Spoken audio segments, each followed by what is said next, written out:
क्या आप जानते हैं एक आत्मा किस युग में कितनी बार जन्म लेती है? ऐसा माना जाता है कि कलयुग में एक आत्मा का जन्म 45 बार होता है और उसकी उम्र 100 साल तक की होगी। क्या आप जानते हैं एक आत्मा किस युग में कितनी बार जन्म लेती है? महर्षि व्यास जी के अनुसार सतयुग, त्रेतायुग, द्वापर युग, कलयुग ये 4 युग हैं, जो देवताओं के 12,000 दिव्य वर्षों के बराबर होते हैं। समस्त चतुर्युग एक से ही होते हैं। आरंभ सत्ययुग से होता है, अंत में कलयुग होता है। किसी भी जन्म में अपनी आजादी से किए गए कर्मों के मुताबिक आत्मा अगला शरीर धारण करती है। हिंदू धर्म के सर्वोच्च ग्रंथ हैं, जो पूर्णतः अपरिवर्तनीय हैं, अर्थात किसी भी युग में इनमें कोई बदलाव नहीं किया जा सकता। ब्रह्मा जी कृतयुग में जिस प्रकार सृष्टि का आरंभ करते हैं, वैसे ही कलयुग में उसका उपसंहार करते हैं। सतयुग, द्वापर युग, कलयुग हर युग में कोई न कोई भगवान जन्म जरूर लेते हैं, ऐसा सभी लोगों का मानना है। लेकिन क्या आप जानते हैं कि किस युग में इंसान कितने जन्म लेता है? इसलिए आइए जाने चारों युगों के बारे में कुछ ऐसी बातें जो कभी नहीं सुना होगा। वीडियो में आगे बढ़ने से पहले हमारे YouTube चैनल हिंदू ज्ञान संगम को लाइक, सब्सक्राइब करें और कमेंट में राधे राधे लिख दें। आपका कल्याण ही कल्याण होगा। सतयुग।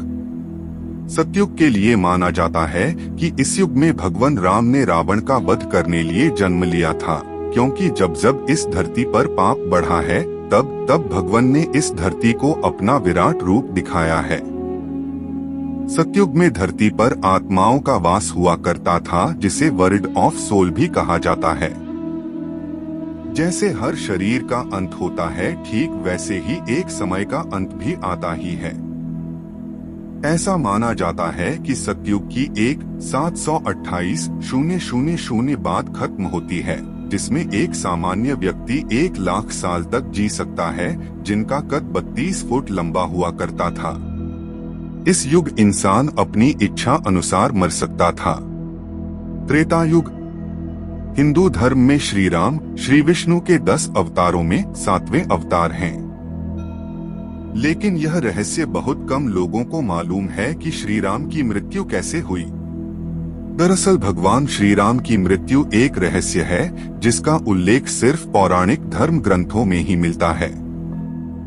पद्म पुराण के अनुसार भगवान श्री राम ने सरयू नदी में स्वयं की इच्छा से समाधि ली थी। इस बारे में विभिन्न धर्म ग्रंथों में विस्तार से वर्ण मिलता है। श्री राम द्वारा सरयू में समाधि लेने से पहले माता सीता धरती माता में समा गई थी और इसके बाद ही उन्होंने पवित्र नदी सरयू में समाधि ली। चारों युग हनुमान जी एकमात्र ऐसे भगवान हैं जो अमर हैं। त्रेतायुग में भी हनुमान जी ने भीम को चारों युग के बारे बताया था, किस युग में क्या होता ये भी बताया था।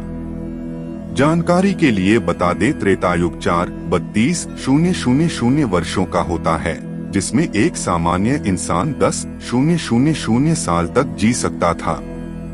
इस युग में भीम ने हनुमान जी को चारों युग के ज्ञानी के नाम से संबोधित किया था।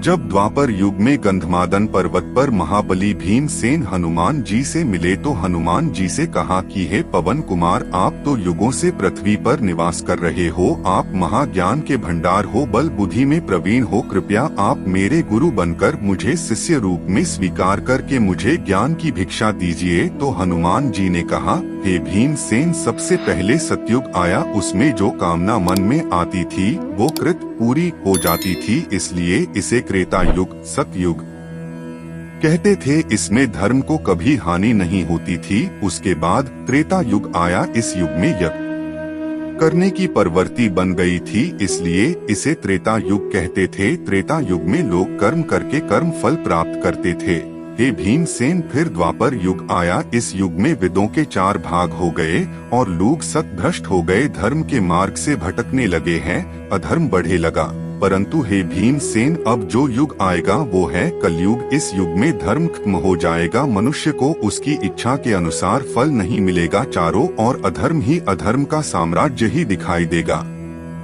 द्वापर युग। यह युग 864,000 वर्षों का था, जिसमें प्रत्येक व्यक्ति 1000 साल तक जी सकता था। ऐसा माना जाता है जैसे जैसे धरती पर पाप बढ़ेगा वैसे वैसे इंसान की जीने की उम्र और उसकी इच्छा की पूर्ति कम होने लगेगी। हनुमान जी हाँ कहना था कि द्वापर युग में लोग धर्म के मार्ग से भटकने लगेंगे और धरती पर पाप बढ़ने लगेगा। जैसे कि आप सभी जानते हैं, इस युग में विष्णु जी ने खुद श्री कृष्णा का अवतार लेकर कंस को मौत के घाट उतारा था। कलयुग। ऐसा माना जाता है कि कलयुग में एक आत्मा का जन्म 45 बार होता है और उसकी उम्र 100 साल तक की होगी।